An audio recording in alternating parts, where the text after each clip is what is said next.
there are going to be weeks where your heart's just not in it. When you show up to the gym and you just go through the motions because you just don't have the bandwidth to pour 110% effort into your exercises. And I know that you are going to have those weeks because I have had those weeks and I've had those months. And one of my clients just reported back that they just had one of those weeks. Sorry to throw you under the bus here, Jamie. And so I'm recording this video because I'm going to share with you some of the solutions, or the solution that I sent over to him, so that you can steal it and use it yourself, I suppose. Now, to set the picture, to be fair to Jamie, he had a very, very busy week. He celebrated his birthday, he went up hiking all these mountains, he saw friends, he saw family, and to his credit, he still managed to get into the gym 5 days a week. But upon reflection, he kind of held his hand up and said, you know what?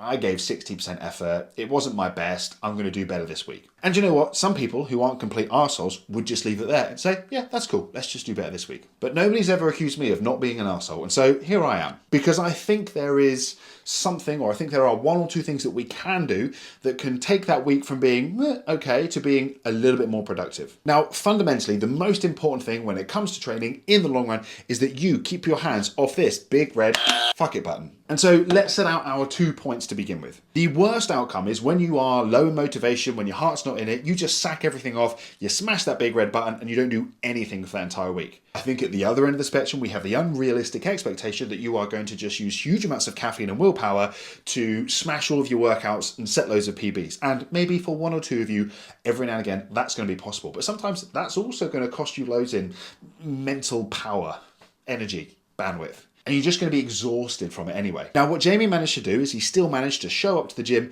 every single session, but he just kind of went through the motions. That is still really positive. I'm not diminishing his efforts. Fundamentally, the most important thing is that you show up to the gym. You instill that habit. It becomes part of your routine.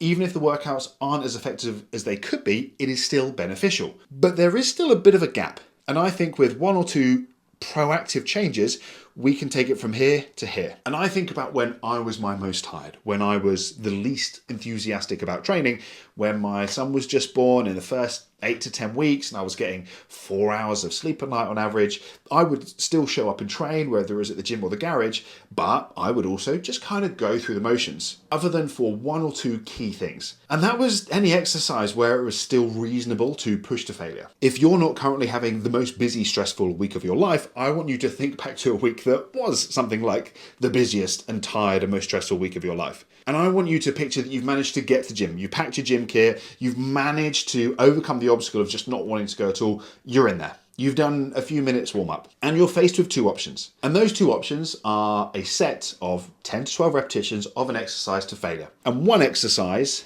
is stiff-legged deadlifts and the other is cable tricep pushdowns. Yes, they're both one set. Yes, they are both the same number of reps, but it's not the same at all, is it? And this is the point I'm trying to make. I think it's reasonable to separate exercises, or to just spread them out a little bit on the spectrum in terms of the amount of bandwidth you need just to do them well in the first place. I think that no matter how tired you are, no matter how exhausted you are, no matter how much your heart isn't in it, you can probably find the energy and the focus to do a set of cable tricep pushdowns or bicep curls with dumbbells to failure. I also recognize, because I've been there myself, that there are going to be weeks where you can't possibly fathom the idea that you can do that with Bulgarian split squats or front squats or trap bar deadlifts. So when you're in this position, I want you to look through your program, be proactive. Don't do it on the day. Don't do it when you get to the gym because you're already reactive at that point. Be proactive, look through your program and go, okay, like this is a tough week. I'm feeling like shit, but I reckon I can still take this set on this day and this set on this day and this set on this day to failure. Now, chances are those exercises are going to be seated or lying down rather than standing. They're going to be using lighter weights rather than heavier weights.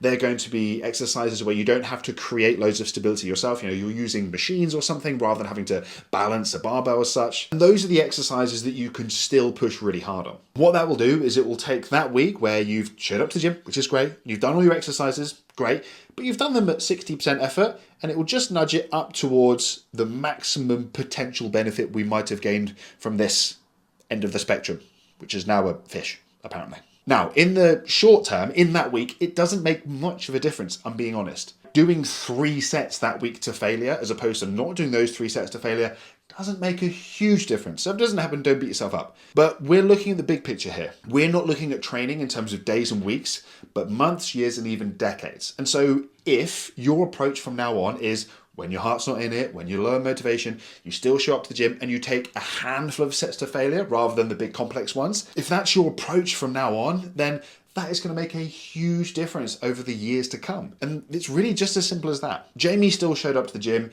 he still did his workouts, and so I've got no issue with him doing that. I think fundamentally that is great. But it's my job to push my clients just a little bit more than they can currently push themselves. And I kind of want you to do the same because I think it's a better way of doing things in the long run. You will see more progress, you will be more enthusiastic, you will be more motivated. You just need to find a way to adjust your expectations, be proactive with your training, recognize when you're going to have a good week and a not so good week, and make those adjustments ahead of time. Yes, you still need to do the work. I can't make you do, or I can't do the repetitions for you, but I can provide a few little tips and insights here or there that I've used with my own training over the course of like 2 decades, and it might help. So there we go. That's today's tip. If you like the video, do all the normal stuff. If not, I'll see you on the next one.